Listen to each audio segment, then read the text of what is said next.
What's up, Keith? How you doing, buddy? Hey, what's good, man? How you been? We're doing fantastic.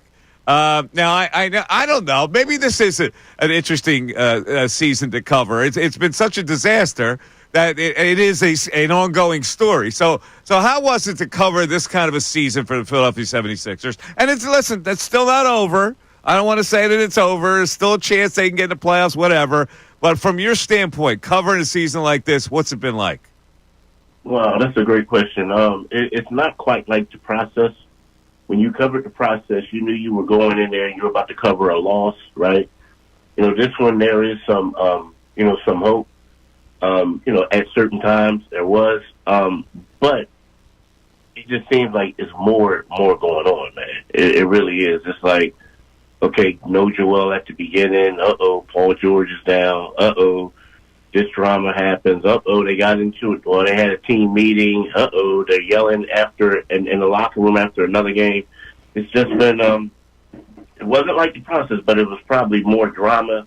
And I would say that from my standpoint, not just covering it, I think that this year is worse than the process seasons. Good for a reporter, but worse in the standpoint of being a fan or someone who's into basketball because it just melted down. It was a season that was expected to be something, and then it just melted down. Yeah, I mean it did, and that's one of those things where it's funny because I got a coworker, Mike Silsky, who one time they were talking about the 76ers won the offseason. Everybody was all excited and everything, and people were talking about we got to do this, we got to do that. And he was like, well, don't we have to see how it plays out first? And people were like, no, what are you talking about? And he was right. Like, I mean, just because you sign pen to paper doesn't mean that it's going to work out when you lace it up. There's so many things I need to talk to you about here, but let's get to the newsy thing that just came out that Joel Embiid had talked to Josh Harris about his knee being in a bad condition, and they proceeded to go with the extension anyway against Josh Harris's wishes because he trusted Morey, who said, "Yeah, we can manage it. Don't worry about it." I mean, what can you tell us about that whole shakeout? I mean, that's the thing. Like, ultimately, at the end of the day, it all falls on the owner, right? You know what I mean? Like, because Morey can convince you all you want, but at the same time, that's your money that he's convincing you with, right? It's like me going to the casino with you saying, yo, Mike, put your house up, bro. Put your house up. Put that car up. Put it up. Huh? Like, nah, at the end of the day, it's you. Now, in regards to, in regards to that, when they did give him the extension, I was a little bit surprised, right? And I was surprised that Joel Embiid wanted the extension this year. Just because if he would have waited another season, he probably would have made more money. But now it makes a lot of sense because if your knee is bothering you and someone's going to give you an extension, then it's one of those things where if your knee is bothering you, may not have any faith in it. It's smart to get it done now, right? But also I do feel like, right about now, if we're going to be 100% true, is a lot of stuff that's going to start coming out because, first of all, the problem is you gave a guy all that money who may not be the same player that he was before. So what's happening? It's trying to protect my butt. So it always has to be, well, it was his fault. It was his fault. So I think now that we're going to get a lot of stuff leaked out, make it seem like it's different people's problems. But, I think the Sixers were a little bit too aggressive and trying to sign him when they could have waited another year, especially coming off of, knee surgery, hobbling in the Olympics, not looking really good in the playoffs. To me, that's where they made the mistake big time. All right, so Joel not waiting another year to make more money, was that not an indication to Daryl Morey that maybe this is a buyer beware moment and he knows what's going on with his knee more than you do, and that's why he wants the extension now, like you just alluded to? I mean, it could be. It's two ways of looking at it. You can look at it that way, Mike, but you can also look at it like, okay, well, he's making upwards to $70 million in the last year that he's going to get. But if we wait another year, then I'm going to have to pay him way more money.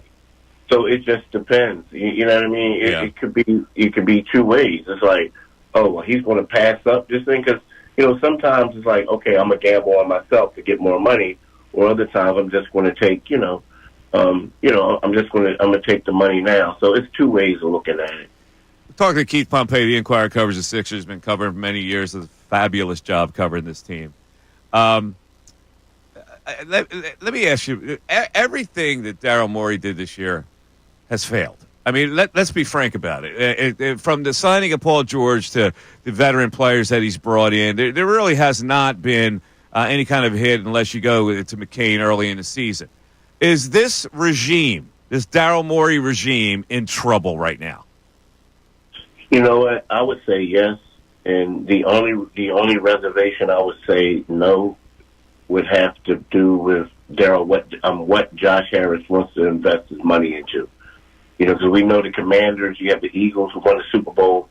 The Commanders are a contender, and we also know that they're trying to get a stadium and all that other stuff, right?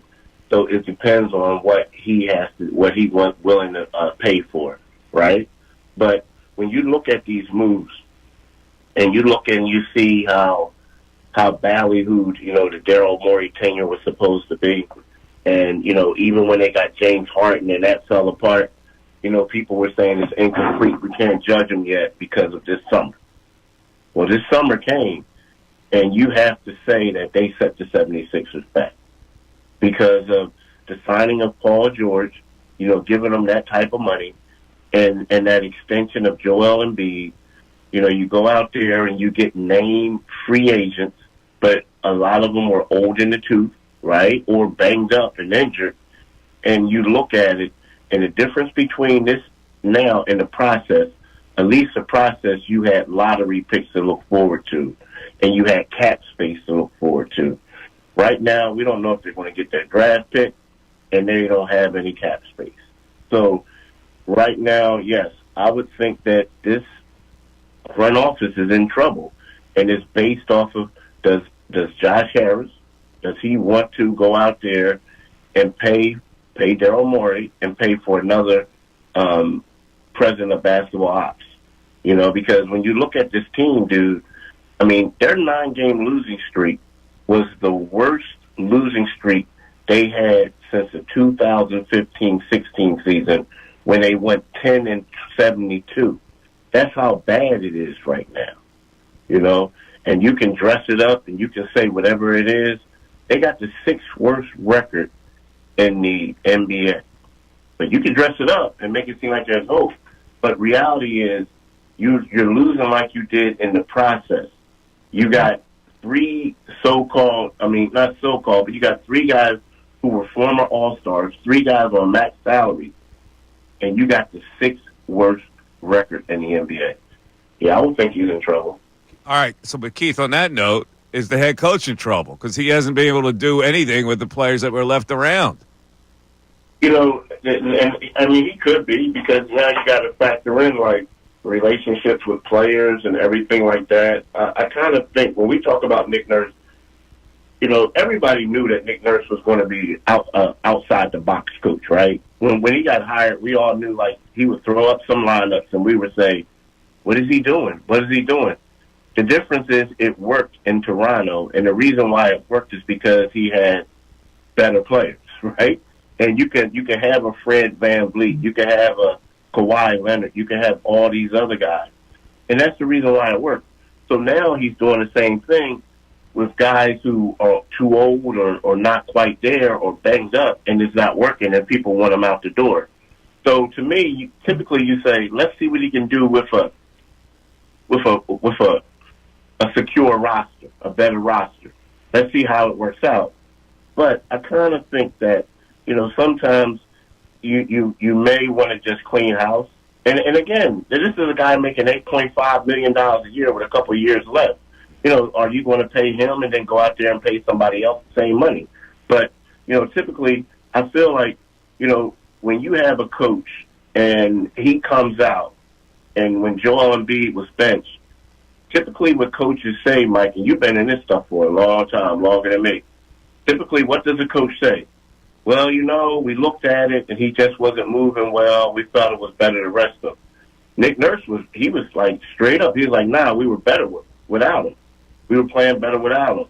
And then he doubled down the next day, and then he did it again. So to me, when a coach starts saying stuff like that, you start wondering how long is that coach going to be here? Yeah. Because at that point, it ain't about protecting the player. It's about being real. And like even down Andy Reid was good for that, right? Guys would mess up. Oh, I made a mistake. Nah, Nick Nurse was straight up. And that's the last time Joel played. Yeah. So, to me, when I hear stuff like that, I'm like, what's really going on?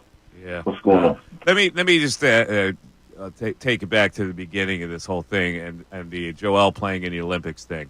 Do you have any insight on that they were uncomfortable with Joel playing in the Olympics, or were they as receptive as they put out in public about him playing in the Olympics?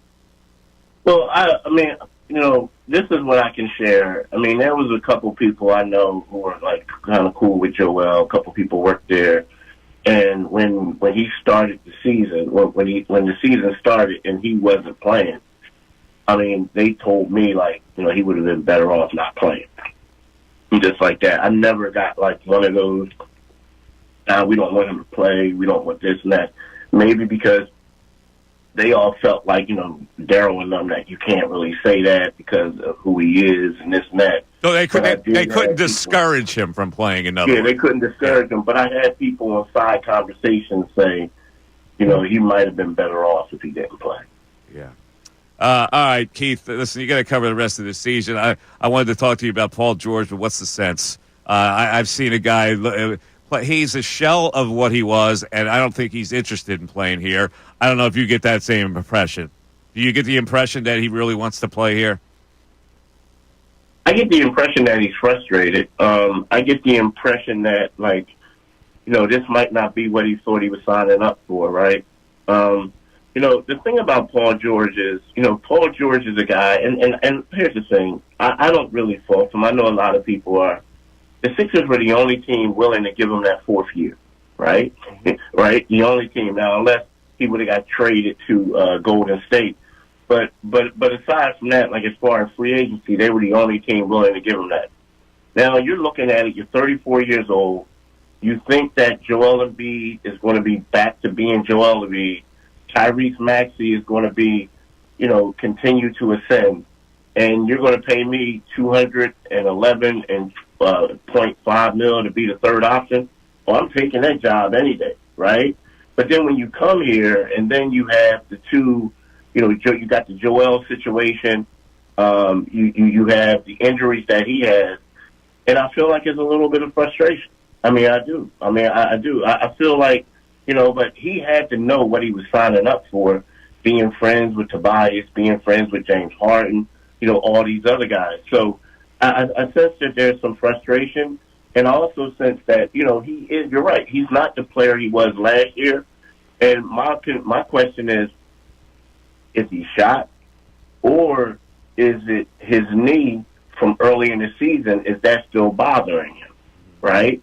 So there are a lot of questions and concerns with him, but I do see some frustration because at times he doesn't look happy. Now, I will say this, and I know that a lot of people are critical of him, and they're talking about when he gave up his podcast and everything like that, and he's trying to play for the team.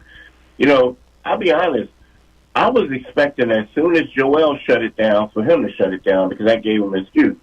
So in a way, I commend him. I commend him for basically saying, I'm not going to quit on my team.